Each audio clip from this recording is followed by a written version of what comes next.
Health Wednesday is proudly brought to you by Anusol.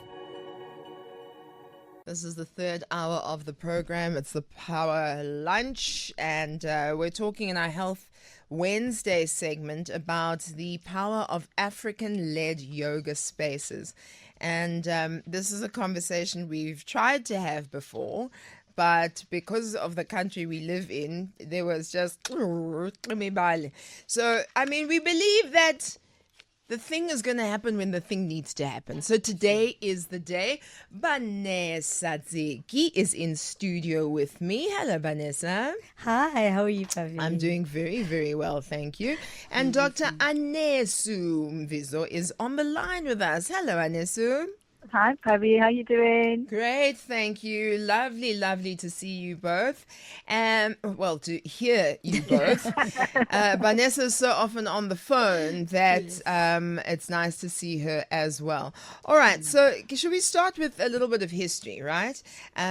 We know yoga now to be, we are wearing our little yoga outfits and the little bras, and they all have to be, you know, expensive, cotton on, whatever the brand is, and we do these yoga classes at the gym.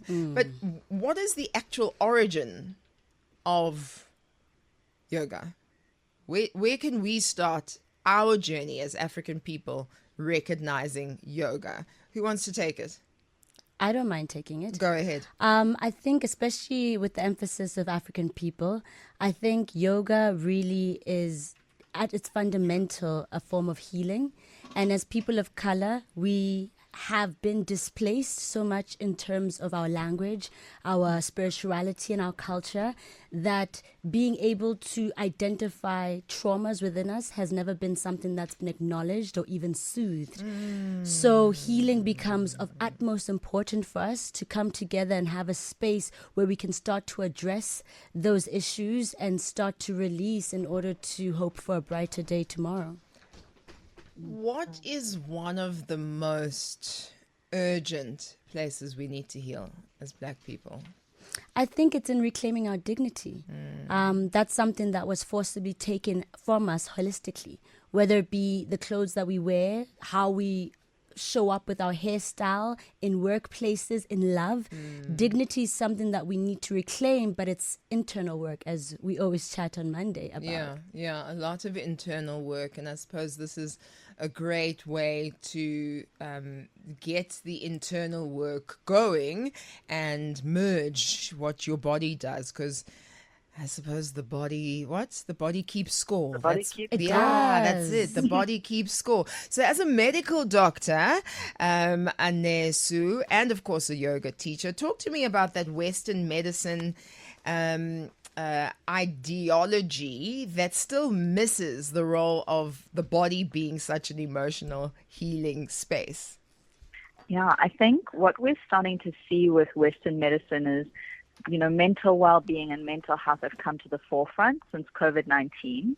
But usually when we look at medical spaces, the link between the body and the emotional body, or our emotions and mental space, is usually from the perspective of doing things with your body then can help to fix emotional issues. So, for example, exercising has an impact on your emotional well-being. Right. Eating well has an effect on your emotional well-being. So that's already something new. It's a new concept to even be looking at ourselves holistically. But Western medicine is starting to acknowledge that. Where I think there's still a lot missing, and where yoga really puts the emphasis, is that by healing the emotional body, we heal the physical. So there's an understanding that by tapping into generational trauma, by doing inner child healing, you may find that you have inflammation in your knee that, depending on which side of your body, if you were to do the inner work, might just be a manifestation of a wound that you had from childhood based on a relationship that you had with a parental figure or a guardian. So yogic philosophy tells us that actually the starting point, yes, you know, it's important to move your body, and that's part of the practice, but the real starting point to healing is shining the mirror within delving deep into the shadows and the parts of ourselves that maybe we tend to hide away or we're afraid to go to. And when we start to sift through those emotional experiences, that's actually what starts or catalyzes physical healing in the body. You know, it's so interesting because I love how you remind us that it's actually quite new in Western healing and medication to even think about our bodies as part of what we need to heal, right? Exercising, eating well, as you mentioned, and then the really crazy, what was his name? Wim Hof. You know, now everybody's in an ice bucket. Okay, fine, ice bucket challenges, and it's almost as if we're coming back to what reality is, what our bodies are, what home is. I mean, you know, breath work, meditation, this all physiologically helps the nervous system, but it's now being also used in Western medication, especially in trauma recovery.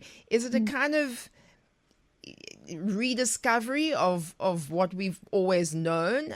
Or I mean, there can't be someone who thinks, I'm thinking of this for the very first time. What do you think, Dr. Anesu? Totally, Pabi. It's definitely a relearning, a rediscovering. But, you know, I think you had asked Vanessa about the conscious work that we have to do as people of color.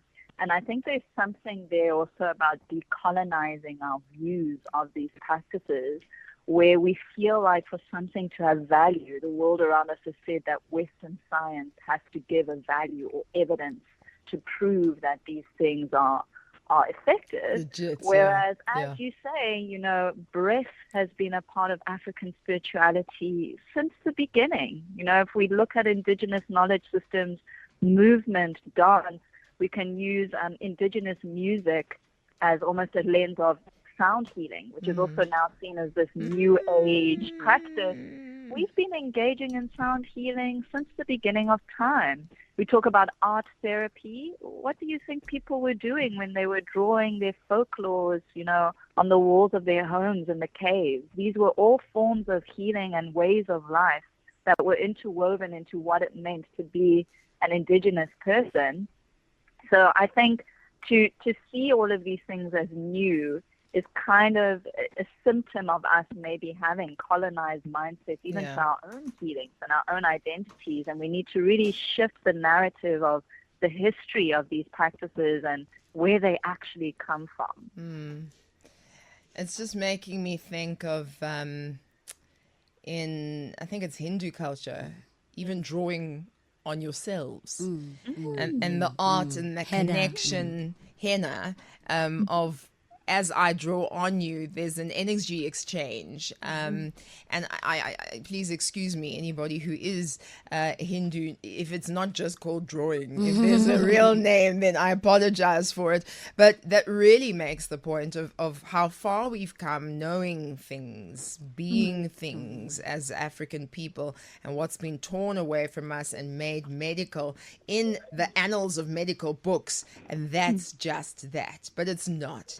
And so when you design a yoga class, I wonder what you add or what you are cautious of or conscious of that is trauma sensitive, especially for people who, you know, carry personal trauma, but we all really carry a lot of generational trauma. Vanessa? Really, it begins even before the class starts. So especially as healers or yoga teachers, it's important to pay attention to the space, the sound, the light, and the energy we're bringing into the room. Usually I offer choice instead of instruction. I don't touch anyone without their consent. I avoid language that pushes or performs in their bodies. I always make an intention to bring people back to their bodies and their self. What do you mean pushes and performs? So, for example, we might be getting into a wheel posture. Yes. And a wheel is about opening up the heart center. Yes. It's about trusting and stabilizing yourself. It's not about making a perfect shape that looks great on Instagram, that open, you could hurt your lower back, your shoulders might not be open. And when you're fighting to get into a posture that looks like what you've seen on Instagram, that's performative. When you are working with your body and the breath to open up your heart center in a yogic posture, that is yoga. That's really beautiful. Did you come to this? Have you discovered this? Were you taught this? Definitely taught. I've been privileged enough to be under the stewardship of teachers and mentors who have been actively about decolonizing yoga and making safe spaces. So it's really important to hold the understanding that a lot of people carry unspoken traumas when they come to class, when they seek healing, even unconsciously when they come to work. And so there's never an expectation for people to be open. That's why I dislike the "how was class" by the yoga teacher to the students afterwards. Like, are you expecting a praise of, "oh my gosh, it was amazing"? We generally at the Nest just allow people to arrive. If you've got feedback, that's great. If not, that's great. And it's really about making room for any openness that someone might require. I think that's quite incredible. And then obviously there's quite a removal of ego from you. Absolutely. I think you hit it nail on the head. There's an emphasis with our teachers at the Nest. Just because there's a class with 10 people doesn't make it any more important than a class with 1 people. Yeah. In traditional yoga studios, teachers will be paid according to the students who arrive, and that for us involves the ego. So now you think 10, I'm going to make money. No, 1 person is just as good as 10 in a healing space. But you're running a business, ladies. Talk to me a little bit more about that, Dr. Anesu. Well, Pabi, I think one of the things that really brought Vanessa and I to becoming yoga teachers in the first place was living in a world that didn't resonate with our values, living in a world that felt like you had to split yourself in two. You had to live in a capitalistic world and you had to live in a spiritual world, and there was no gray zone or no way of being in both at the same time. And I think when we thought of the Nest Space and what it was we were trying to create, we wanted every aspect of our business to be rooted within the spiritual. And that's in terms of the language we use. Of course, it's in terms of the people that we employ.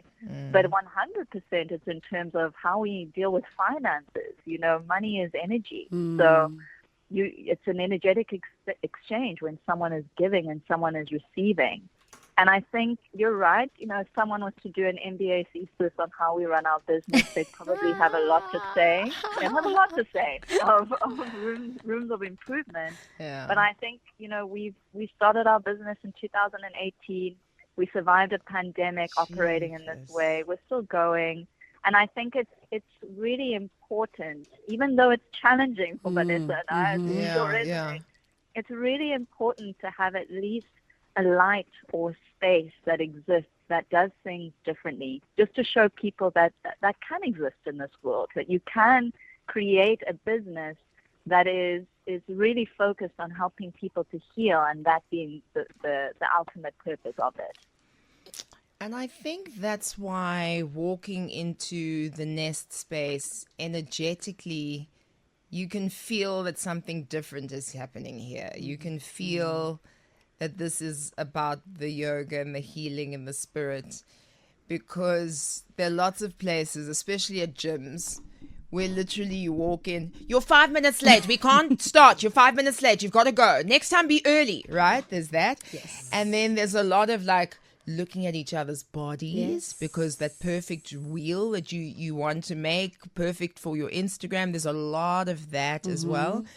And so going through the absolute height, or maybe I should say depth, of my depression years and years ago, there's a center somewhere here in Houghton, and I just happened to find it. And you just needed to give a donation to be able to practice yoga. And it was it was like coming to you guys. It was yoga. It wasn't some sort of competition or practice. It was healing. And I would just weep and weep throughout the entire thing, but still stretching my leg. And it's all of that emerging from your body. 100%.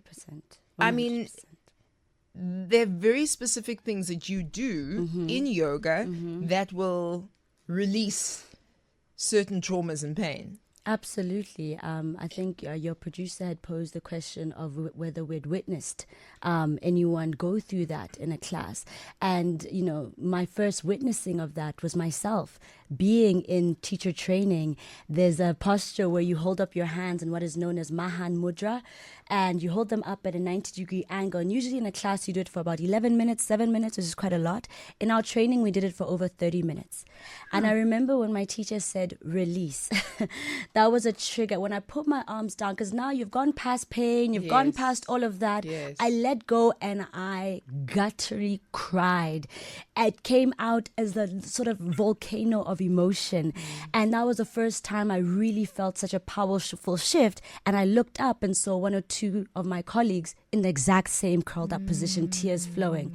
Yes, there's a lot of stored up energy in the body, and it manifests in our shoulder pains, in certain symptoms that come out. And release and rest are fundamental to our healing practice. We've got Dr. Anesu Mvizo, who's on the line with us. We've got Vanessa Tseki, who is in the studio with us. And we're talking about the power of African-led yoga spaces. They are, of course, the co-founders of the Nest Space. And we'll continue with that conversation straight after this break. Health Wednesday is proudly brought to you by Anusol.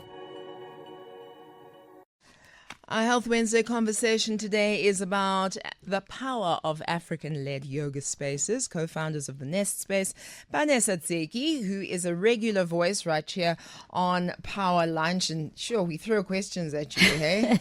Why do you think your father's left eye cried the day you were born? For what reason? And you just go with it. Like you're speaking our language, Pabi. I love it. And Dr. Anesu Mvizo, who's on the line with us, and from time to time we will also talk to you. I think this is such an important topic to discuss, to also make yoga more of a serious spiritual practice, I think, in the minds of many, rather than just that class you go to at 5:30 after work. So I think that's very important. We'll take questions on 0861 987 000, and we'll take your voice notes as well on 083 303 7093. But she's just walked into the booth. Let's have a very quick chat. Let's listen to the 2:30 Power headlines. Health Wednesday is proudly brought to you by Anusol. The power of African-led yoga spaces, co-founders of the Nest Space, Vanessa Tseki and Dr. Anesu Mvizo, who are here with us to talk a little bit about the history of yoga spaces, African spaces, what the colonization project has done to our ability to connect with ourselves in a way that never really was what we're dealing with now in a very Western way. So let's continue our conversation. I think we've gone in many, many different directions, including, what happens in that space where you carry generational personal trauma and how you actually can feel that leave the body. May I ask you, Dr. Anesu, about, how the trauma lives in the body and then how yoga can start to shift that? Yeah, I think, you've spoken about generational trauma, and when we look at how this relates to the body, really our genetics are a great example of how things can be passed on from one generation to the next. Mm-hmm. And usually we use genetics for physical diseases, but what we're starting to realize now is that our genetics can also determine how we respond to certain emotional events.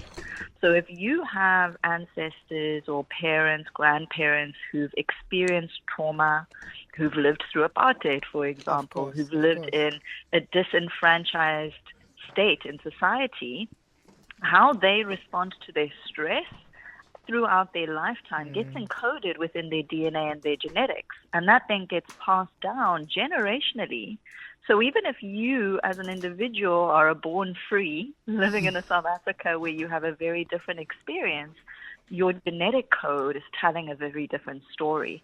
And so what that can manifest is obviously different emotional states of being, but also, as we were talking about, your emotions affect your physical. So if we think about the trauma of being unseen in society, that can influence heart-related illnesses. It can influence throat-related illnesses of not being able to say your truth or being able to speak out against disempowerment. And so that's one example of how trauma can really sit within our bodies on a cellular level. The other, which we often discover with yoga, and Vanessa was referring to this, is when it comes to holding specific tensions within our musculature, within our muscles, our joints, the connective tissue within our bodies. And often when we experience traumatic events, it's a non-verbal attack on ourselves. We don't have words for it. We aren't really able to express it because it lives in the body as a non-verbal experience. So we often need something non-verbal in order for us to tap into those parts of our bodies. So therapy and talk therapy only gets us so far. Yeah. And what we actually need is to be able to talk to those parts of the body through movement, through breath, through yoga, in order for us to be able to unlock the non-verbal part of these traumatic experiences. And so when you talk about having sound baths and paying 1,200 Rand to go for a sound bath, we've had that in different ways across the continent in different cultures, and the drum is so vital to us. Even the hum, when you think about growing up in your mom's arms and the humming that was given to us, and so many things. And I look at Louise Hay's Heal Your Body, right? And I don't know if this at all is something you've read or come across or is source material for what you do. But for me, anytime anything physical happens to me, no matter what it is, if I have an allergy, I go straight to this book. And for allergies, for example, it says, who are you allergic to? Wow. Are you denying your own power? And then she'll give you something to say to yourself every day. The world is safe and friendly. I am safe and at peace with life. And I can just imagine coming into yoga with this kind of thinking as well for whatever physically is happening to you, and being able to merge the two. I think that's really quite an incredible thing. We've got a voice note that's come through. Let's have a listen. I just want to show some love to the ladies at the Nest Space, more particularly my own yoga teacher, Newangoma. She's a Cape Town-based yoga teacher, and she's really been a great part of my journey to wellness and healing. I really just advocate somatic practice, more especially yoga, to Black people, because we haven't really been exposed, rather I haven't been exposed to the idea of moving my body as a part of healing, and that's what yoga has done for me. I mean, I didn't even have to speak to Newa about the things that the things that I was going through, but her classes were also very intuitively led, and every time I came out of practice, I'd notice a conversation between my body and my mind, and just observe certain things that I was going through and map them to parts of my body that were affected. So I really recommend yoga to brown bodies. And men, come as you are and just get better. So thank you so much, ladies. Yeah, thank you. Isn't that a beautiful assessment of what happens in the Nest Space? Literally, she's speaking about our student who is her teacher, right, who is holding space for her. Right. And it brings tears to my eyes, because that's, our books and finances might not be looking good, but a sort of validation like that makes everything worth it. I mean, part of my questioning was how do you think black yoga teachers hold space in a way that's different? But I suppose that is it, what she's saying, what she's talking about, her experience. But you do run a teacher program as well. Do you want to tell me a little bit more about that, Vanessa? Sure. We have been, during COVID, due to the pandemic, we were forced to pivot. And in that pivot, we decided to launch something we've been wanting to do for a while, which is to train teachers. Since then, we've trained over 70 teachers of colors, about 10 of them on scholarship funded by the Nest. And so it's been an incredible journey. But just for transparency, I mean, this is a community. This year was the first time that we had more scholarship applications than we did people paying. And so that calls for a need that is for our community, not just us. The need is there for healing and training, and we obviously need more teachers of color, but we need to balance that again, as Pabi pointedly tells us of our business model that's a bit flawed.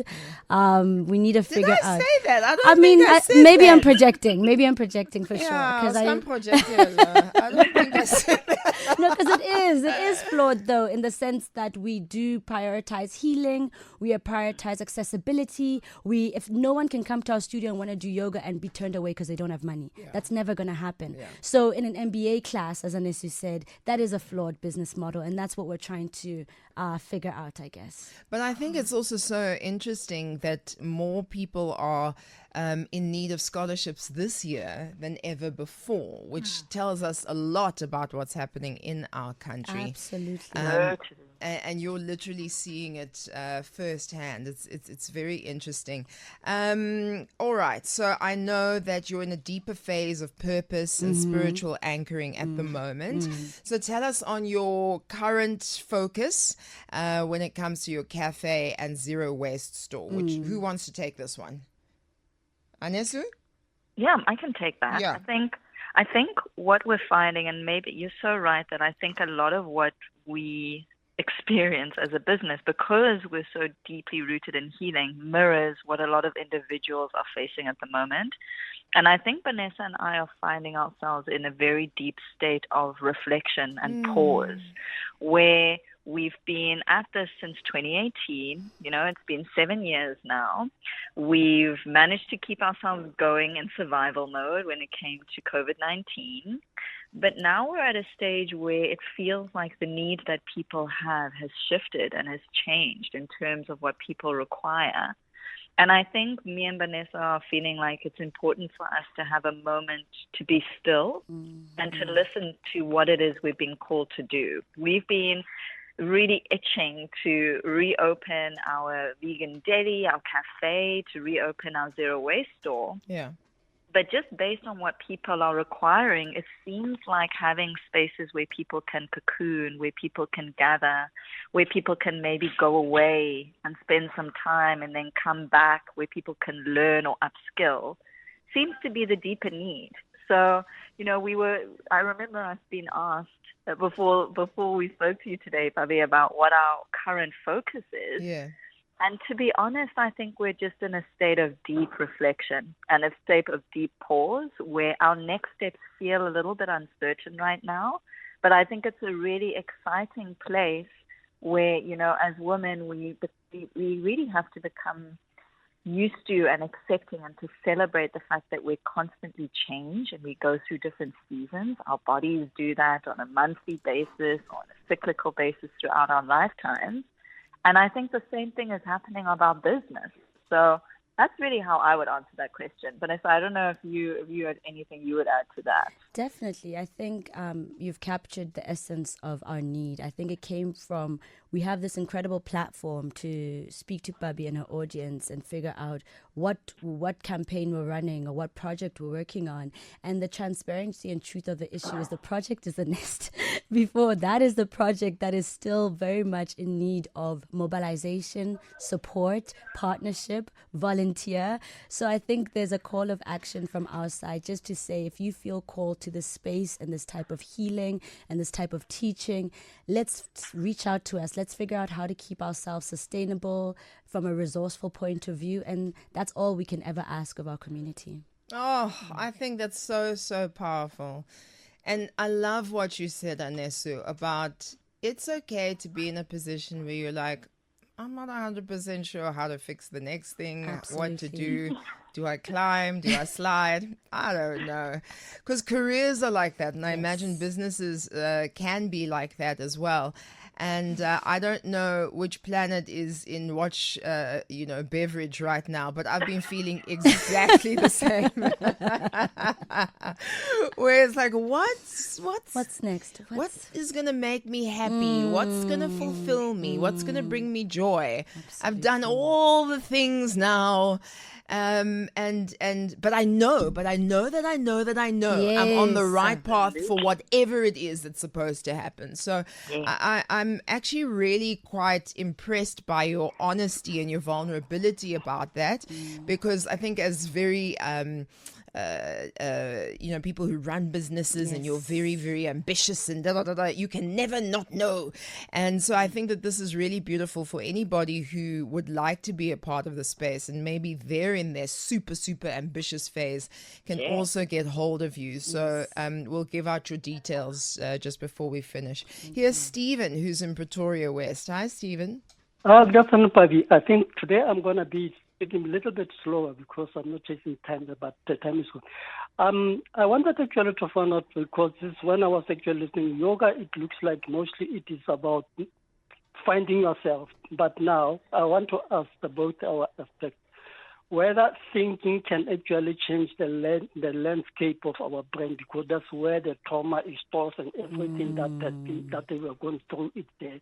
And then it's only you who are actually, when sitting, you are actually facing it.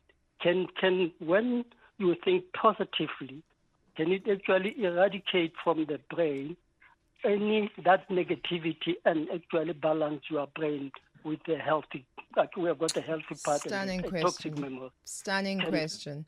Thank you, Dr. Steve. Thank you very much. Dr. Anessa, do you want to take that one? Such a lovely question. Lovely One of question. my loves is to talk about the brain. So essentially the way that our brain works is it's all about networks. It's all about making connections. So what happens when we go through a traumatic experience, or even when we go through habitual experiences, like having negative thoughts about our bodies, for example, that connects or creates a pathway. So for example, if you look into the mirror, and every time you look in the mirror, you feel a negative thought and you judge your body, the more you do that, the more you strengthen that neural pathway connecting looking in the mirror to feeling bad about yourself, until eventually that's the pathway that your brain habitually goes to without you even realizing. Even if you are feeling good, even if your weight has changed, even if your body has changed completely, your brain habitually will look in the mirror and feel a negative thought. And that's where things like body dysmorphia come in. But the wonderful thing about the brain is it doesn't differentiate between a negative pathway or a positive pathway. And it doesn't really stack up reality with our thoughts. So if you look at yourself in the mirror and maybe you're not feeling great, maybe you're not at your goal weight, maybe you're looking not like what you'd want to look, but you tell yourself that you're beautiful, you affirm that you're confident, your brain will still lay down that pathway. And I think it's a really powerful way to see the benefits of affirmation and positive thinking, because that's essentially what you're doing. It's like you're creating a footpath first when you say those positive thoughts at first. Then that footpath becomes a larger walkway the more often that you do it. Then it becomes a tar road, and then it becomes a highway. And obviously, the more and more you practice those positive thoughts, and also the more that you perform positive action, giving back to yourself through yoga, making conscious choices about your food, at first it might feel like you're not doing much and you're just walking and creating that footpath, having to push the bushes away to make a way where there wasn't one. But the more you do it and the more you practice, the easier it becomes, until eventually it's just your way of life, because you've actually changed the structural pathways of your brain. And that's still possible at 30, 40, 50, Throughout. 80. 80. Neuroplasticity is lifelong. You know, one of my favorite things about my current Instagram algorithm is I'm seeing people in their 80s running 100 meters and lifting weights and, solving puzzles and just doing incredible things. So we can always change who we are. That's the magic of the brain. A lot of our other body systems degenerate over time or become static, but our brains always have the ability to change and to grow and to learn. So it's never too late. And I imagine yoga can also help with the body deteriorating, keeping you strong, keeping you healthy as well. Speaking of body, there are many who say, I can't go to yoga or I don't go to yoga because I may be overweight. And there's no representation of that in our yoga spaces. And I know one or two people on TikTok who deliberately make sure that you can see, I'm doing yoga. I'm not the typical, yoga goer in the gym. So what do you say to them? Who would benefit from yoga? I think I'd say that yoga has always been made for people like you.